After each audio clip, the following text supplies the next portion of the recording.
Moin! Lust auf einen Big Snack? Heute zeigen wir euch einen bayerischen Klassiker, Obatster.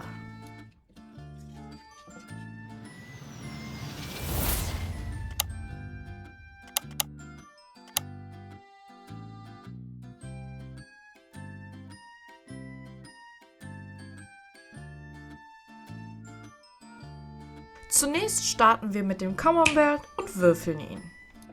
Das Ganze geben wir schon mal in eine ausreichend große Schüssel. Dann nehmen wir uns auch schon den Limburger und würfeln ihn ebenfalls.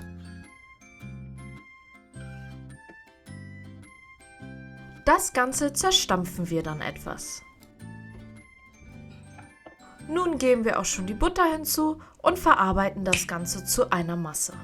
Für die Cremigkeit geben wir einen Schluck Bier dazu. Schließlich nehmen wir uns eine rote Zwiebel und würfeln sie. Diese geben wir dann auch schon direkt in unsere Masse. Das Ganze wird dann wieder ordentlich miteinander vermengt. Das Ganze wird dann mit etwas Kümmel und Paprikapulver sowie Salz und Pfeffer gewürzt.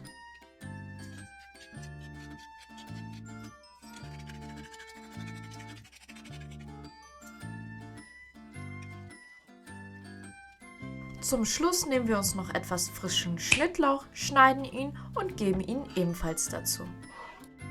Passend dazu sind natürlich Brezel. Und dann haben wir unser Snack-Time.